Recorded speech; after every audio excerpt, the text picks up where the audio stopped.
ಚಿಂತಾಮಣಿನಮಾಮಿ ತ್ವಾಂ ಚಿಂತಾಯಾಃ ತಾಪಹಾರಿಣಂ ಅದ್ವೈತಬೋಧನಾಚಾರ್ಯಂ ಸಾಕ್ಷಾತ್ ಶಂಕರರೂಪಿಣಂ ಶ್ರೀನಾಥಂ ಸಚ್ಚಿದಾನಂದಂ ಸರ್ವಸಂಪದದಾಯಕಂ ಚಿಂತಾಮಣಿಯತಿಂ ವಂದೇ ನೀಲಕಂಠಗುರುಂ ಭಜೆ ನೃಸಿಂಹೋಪಾಸಕಂ ಧೀರಂ ಆತ್ಮವಿದ್ಯಾವಿಶಾರದಂ ಚಿಂತಾಮಣಿಯತಿಂ ವಂದೇ ಸುಬ್ರಹ್ಮಣ್ಯಗುರುಂ ಭಜೆ ಸ್ವಾನಂದಾಮೃತಸುಪ್ರೀತಂ ಶಂಕರಾಚಾರ್ಯಸೇವಕಂ ಚಿಂತಾಮಣಿಯತಿಂ ವಂದೇ ಶಿವಾನಂದಗುರುಂ ಭಜೆ ಶ್ರೀ ಶಿವಾನಂದಗುರುಂ ಭಜೆ ಶ್ರೀ ಸದ್ಗುರುಚರಣಾರವಿಂದಾಭ್ಯಾಂ ನಮಃ.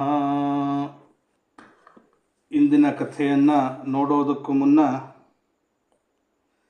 ಹಿಂದಿನ ಕಥೆಯಲ್ಲಿ ಏನನ್ನ ಕೇಳಿದ್ದೀವಿ ಅಂತೇಳಿ ಒಂದು ಸ್ಮರಣೆ ಮಾಡೋಣ. ಸ್ವಯಂಭುವ ಮನುವು ಬ್ರಹ್ಮದೇವರಲ್ಲಿ ಪ್ರಾರ್ಥಿಸುತ್ತಾರೆ, ತಾವು ಈ ಜಗತ್ತಿನಲ್ಲಿ ನಮಗೂ ನನ್ನ ಭಾವಿ ಪ್ರಜೆಗಳಿಗೆ ಇರೋದಕ್ಕೋಸ್ಕರ ಸ್ಥಾನವನ್ನು ಅನುಗ್ರಹಿಸಿಕೊಡಬೇಕು. ಪೃಥ್ವಿಯು ಈಗ ಪ್ರಳಯ ಜಲದಲ್ಲಿ ಮುಳುಗಿ ಹೋಗಿದೆ, ಆ ಭೂಮಿಯನ್ನು ಮೇಲಕ್ಕೆತ್ತಲು ತಾವು ಪ್ರಯತ್ನಿಸಬೇಕು ಅಂತ ಪ್ರಾರ್ಥಿಸಿಕೊಂಡರು. ಅದಕ್ಕೆ ಬ್ರಹ್ಮದೇವರು ಬಹಳ ಹೊತ್ತು ಚಿಂತಿಸುತ್ತಿದ್ದರು. ಹೀಗೆ ಚಿಂತಿಸುತ್ತಿರುವಾಗಲೇ ಅವರ ಮೂಗಿನ ಹೊಳ್ಳೆಯಿಂದ ಇದ್ದಕ್ಕಿದ್ದಂತೆ ಹೆಬ್ಬೆರಳಿನ ಗಾತ್ರದ ಒಂದು ಹಂದಿಮರಿಯು ಹೊರಬಂದಿತು.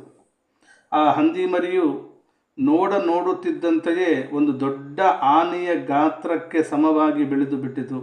ನಂತರ ನೀರಿನ ಒಳಗೆ ಪ್ರವೇಶ ಮಾಡಿ ಪಾತಾಳದಿಂದ ಭೂಮಿಯನ್ನು ತನ್ನ ಕೋರೆದಾಡೆಗಳಿಂದ ಎತ್ತಿಕೊಂಡು ಮೇಲಕ್ಕೆ ಎದ್ದು ಬಂದಿತು.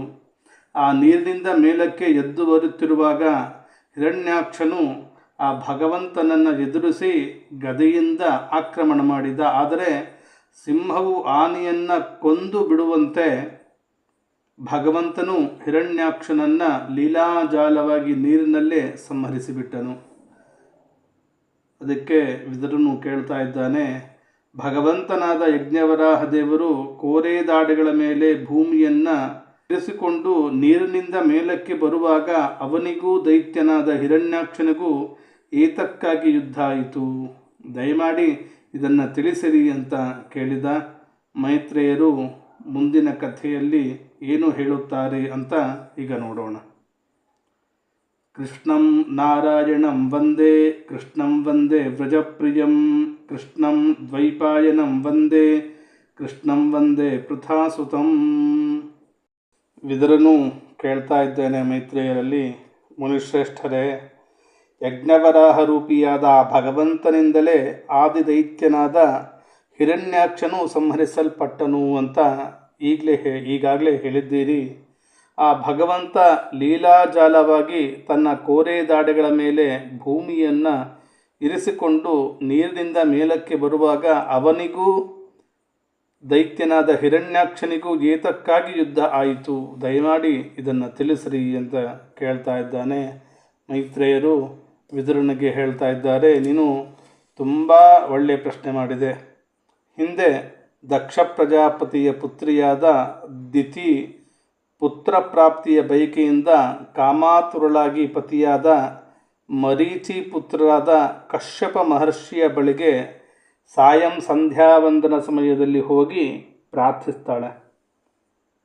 ಕಶ್ಯಪರು ಆಗ ಕ್ಷೀರದ ಆಹುತಿಗಳಿಂದ ಅಗ್ನಿಜಿಹ್ವ ಭಗವಾನ್ ಯಜ್ಞಪತಿಯನ್ನು ಆರಾಧನೆ ಮಾಡಿ ಸೂರ್ಯಾಸ್ತದ ಸಮಯವನ್ನು ಗಮನಿಸಿ ಅಗ್ನಿಶಾಲೆಯಲ್ಲಿ ಧ್ಯಾನಸ್ಥರಾಗಿ ಕುಳಿತಿದ್ದರು.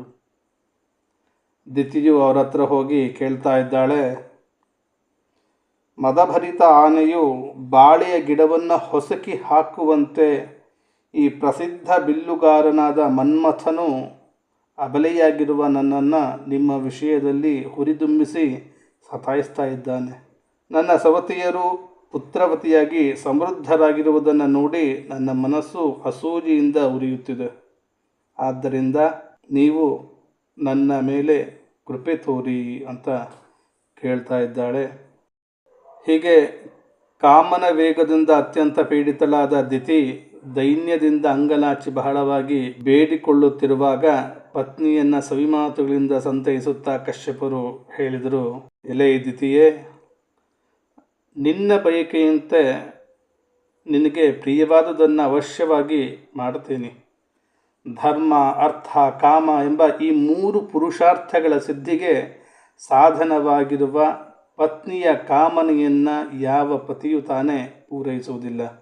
ಇತರ ಆಶ್ರಮಗಳಲ್ಲಿರುವವರಿಗೆ ಇಂದ್ರಿಯಗಳೆಂಬ ಶತ್ರುವನ್ನು ಗೆಲ್ಲುವುದು ಕಷ್ಟ. ಆದರೆ ಕೋಟೆ ಕೊತ್ತಲಗಳ ಆಶ್ರಯದಲ್ಲಿರುವ ದುರ್ಗಪತಿಯು ಲೂಟಿ ಮಾಡುವ ಕಳ್ಳ ಕಾಕರನ್ನು ಸುಲಭವಾಗಿ ನಿಗ್ರಹಿಸುತ್ತಾನೆ. ಹಾಗೆಯೇ ನಾವು ಪತ್ನಿಯ ಆಶ್ರಯದಿಂದ ಈ ಇಂದ್ರಿಯಗಳೆಂಬ ಶತ್ರುಗಳನ್ನು ಸುಲಭವಾಗಿ ಗೆದ್ದುಕೊಳ್ಳುತ್ತೇವೆ.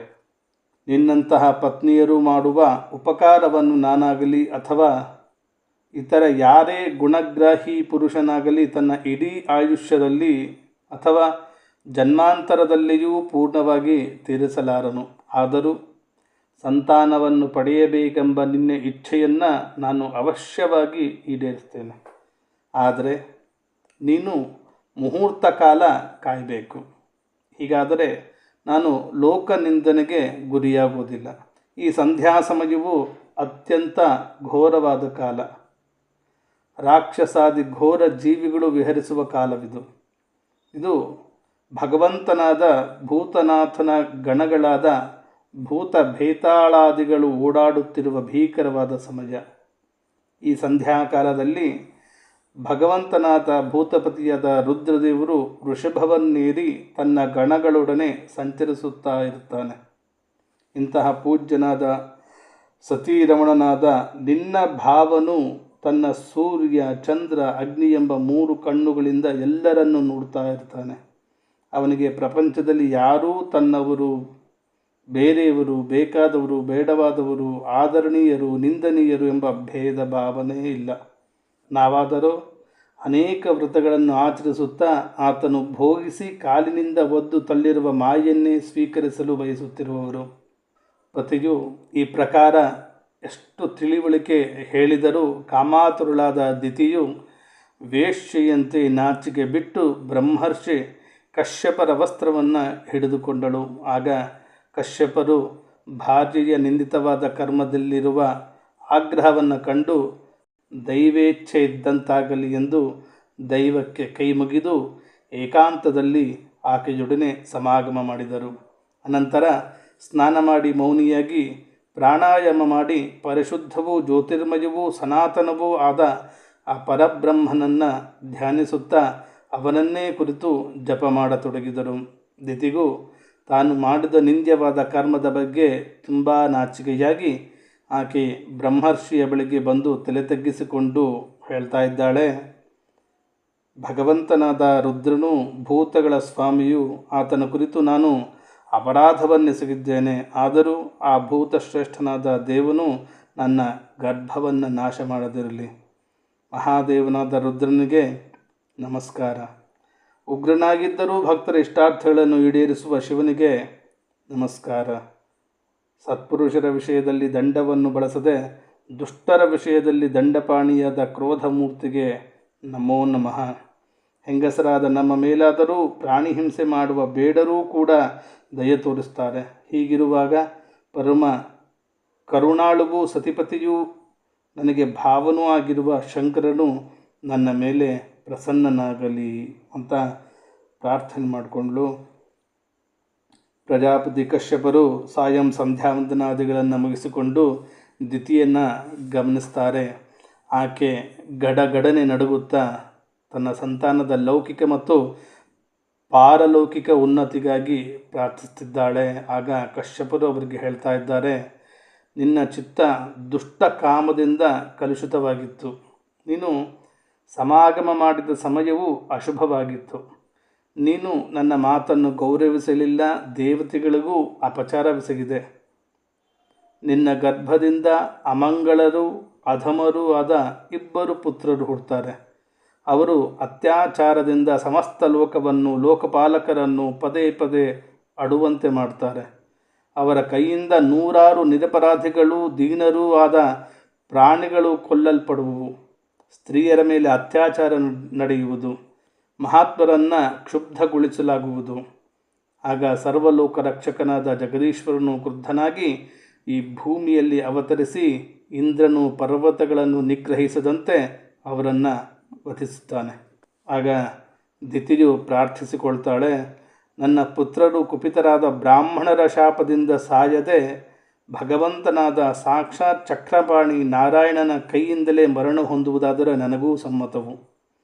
ಯಾವ ಜೀವಿಯು ಬ್ರಾಹ್ಮಣರ ಶಾಪದಿಂದ ಸುಟ್ಟು ಹೋದವನು ಅಥವಾ ಪ್ರಾಣಿಗಳನ್ನು ಭಯಪಡಿಸುವವನು ಯಾವುದೇ ಯೋನಿಯಲ್ಲಿ ಹುಟ್ಟಿದರೂ ಅವನ ಮೇಲೆ ನಾರಕೀಯ ಜೀವಿಗಳು ಕೂಡ ದಯೆ ಮಾಡುವುದಿಲ್ಲ.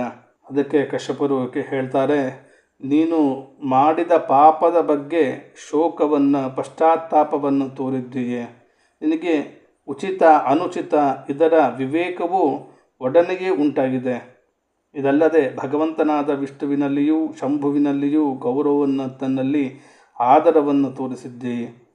ಆದ್ದರಿಂದ ನಿನ್ನಲ್ಲಿ ಹುಟ್ಟುವ 2 ಪುತ್ರರಲ್ಲಿ ಒಬ್ಬನಿಗೆ 4 ಪುತ್ರರಾಗ್ತಾರೆ. ಅವರಲ್ಲಿ ಒಬ್ಬನು ಮಾತ್ರ ಸಾಧು ಸಜ್ಜನ ಶಿರೋಮಣಿಯಾಗ್ತಾನೆ. ಸತ್ಪುರುಷರ ಗೌರವಕ್ಕೆ ಪಾತ್ರನಾಗಿ ಆತನ ಪವಿತ್ರವಾದ ಕೀರ್ತಿಯನ್ನು ಭಕ್ತರು ಭಗವಂತನ ಕೀರ್ತನೆಯೊಡನೆ ಸೇರಿಸಿ ಹಾಡ್ತಾರೆ. ಬಣ್ಣಗೆಟ್ಟ ಚಿನ್ನವನ್ನು ಪದೇ ಪದೇ ಪುಡಕ್ಕಿಟ್ಟು ಶುದ್ಧಗೊಳಿಸಿದಂತೆ ಸಜ್ಜನರು ಆತನ ಆಚರಣೆಗಳನ್ನು ಅನುಸರಿಸುವುದಕ್ಕಾಗಿ ನಿರ್ವೈರತೆ ಮುಂತಾದ ಉಪಾಯಗಳಿಂದ ತಮ್ಮ ಅಂತಃಕರಣವನ್ನು ಶೋಧಿಸಿಕೊಳ್ತಾರೆ. ಯಾರ ಕೃಪೆಯಿಂದ ಅವನು ಸ್ವರೂಪಭೂತವಾದ ಈ ಜಗತ್ತು ಆನಂದಿತವಾಗುತ್ತದೋ ಆ ಸ್ವಯಂ ಪ್ರಕಾಶ ಭಗವಂತನೂ ಕೂಡ ಆತನ ಅನನ್ಯ ಭಕ್ತಿಯಿಂದ ಸಂತುಷ್ಟನಾಗ್ತಾನೆ. ಆ ಬಾಲಕನು ದೊಡ್ಡ ಭಗವದ್ಭಕ್ತನು, ಉದಾರ ಹೃದಯನು, ಪ್ರಭಾವಶಾಲಿಯು, ಮಹಾಪುರುಷರಿಗೂ ಪೂಜ್ಯನೂ ಆಗ್ತಾನೆ. ಪ್ರೌಢವಾದ ಭಕ್ತಿಭಾವದಿಂದ ವಿಶುದ್ಧ ಮತ್ತು ಭಗವದ್ಭಾವದಿಂದ ತುಂಬಿದ ಅಂತಃಕರಣದಲ್ಲಿ ಶ್ರೀ ಭಗವಂತನನ್ನು ನೆಲೆಗೊಳಿಸಿಕೊಂಡು ದೇಹಾಭಿಮಾನವನ್ನು ತ್ಯಜಿಸ್ತಾನೆ.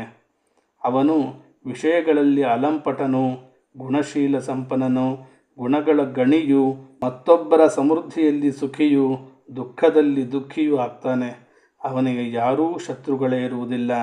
ಚಂದ್ರನು ಬೇಸಿಗೆಯ ತಾಪವನ್ನು ಕಳೆಯುವಂತೆ ಆತನು ಜಗತ್ತಿನ ಶೋಕವನ್ನು ಹೋಗಲಾಡಿಸ್ತಾನೆ. ಯಾರು ಈ ಪ್ರಪಂಚದ ಒಳಹೊರಗೆ ಎಲ್ಲೆಡೆ ವಿರಾಜಮಾನರಾಗಿದ್ದಾನೋ ತಮ್ಮ ಭಕ್ತರ ಬಯಕೆಗೆ ತಕ್ಕಂತೆ ಆಗಾಗ ತನ್ನ ಮಂಗಳ ವಿಗ್ರಹವನ್ನು ಪ್ರಕಟಪಡಿಸುವನು. ಥಳಥಳಿಸುತ್ತಿರುವ ಕುಂಡಲಗಳಿಂದ ಶೋಭಿಸುವ ಮುಖಮಂಡಲದಿಂದ ಕಂಗೊಳಿಸುತ್ತಿದ್ದಾನೆಯೋ ಅಂತಹ ಶ್ರೀ ಲಕ್ಷ್ಮೀದೇವಿಗೂ ಸಮೃದ್ಧಿಯನ್ನು ತುಂಬುತ್ತಿರುವ ಕಮಲಾಕ್ಷನಾದ ಶ್ರೀಹರಿಯನ್ನು ನಿನ್ನ ಮೊಮ್ಮಗನು ಪ್ರತ್ಯಕ್ಷವಾಗಿ ದರ್ಶಿಸುವನು. ತನ್ನ ಪೌತ್ರನು ಪರಮಭಾಗವತನಾಗುವನೆಂದು ಕೇಳಿ ದಿತಿಗೆ ತುಂಬ ಸಂತೋಷ ಆಯಿತು. ತನ್ನ ಪುತ್ರರು ಸಾಕ್ಷಾತ್ ಶ್ರೀಹರಿಯಿಂದ ಸಂಹರಿಸಲ್ಪಡುತ್ತಾರೆ ಅಂತ ಕೇಳಿ ಇನ್ನೂ ಉತ್ಸಾಹ ಉಂಟಾಯಿತು. ಹೀಗೆ ದಿತಿದೇವಿಯು ತನ್ನ ಪುತ್ರರಿಂದ ದೇವತೆಗಳಿಗೆ ಸಂಕಷ್ಟ ಉಂಟಾಗುವುದೆಂದು ಶಂಕಿಸಿ ಇತರರ ತೇಜಸ್ಸನ್ನು ಧ್ವಂಸ ಮಾಡುವ ಕಶ್ಯಪರ ಮಹಾ ತೇಜಸ್ಸನ್ನು ಅಂದರೆ ಗರ್ಭವನ್ನು 100 ವರ್ಷಗಳ ಕಾಲ ತನ್ನ ಹೊಟ್ಟೆಯಲ್ಲೇ ಇರಿಸಿಕೊಂಡಳು. ಆ ಗರ್ಭಸ್ಥ ತೇಜದಿಂದಲೇ ಲೋಕದಲ್ಲಿ ಸೂರ್ಯಾದಿಗಳ ಪ್ರಕಾಶವು ಕ್ಷೀಣವಾಗತೊಡಗಿತು ಮತ್ತು ಇಂದ್ರಾದಿ ಲೋಕಪಾಲಕರು ತೇಜೋಹೀನರಾದರು. ಆಗ ಅವರೆಲ್ಲರೂ ಬ್ರಹ್ಮದೇವರ ಬಳಿಗೆ ಹೋಗಿ ಎಲ್ಲ ದಿಕ್ಕುಗಳಲ್ಲಿಯೂ ಕತ್ತಲೆ ಕವಿದು ಅವ್ಯವಸ್ಥೆ ಉಂಟಾಗಿದೆ ಎಂಬುದನ್ನು ಹೇಳಿಕೊಂಡರು.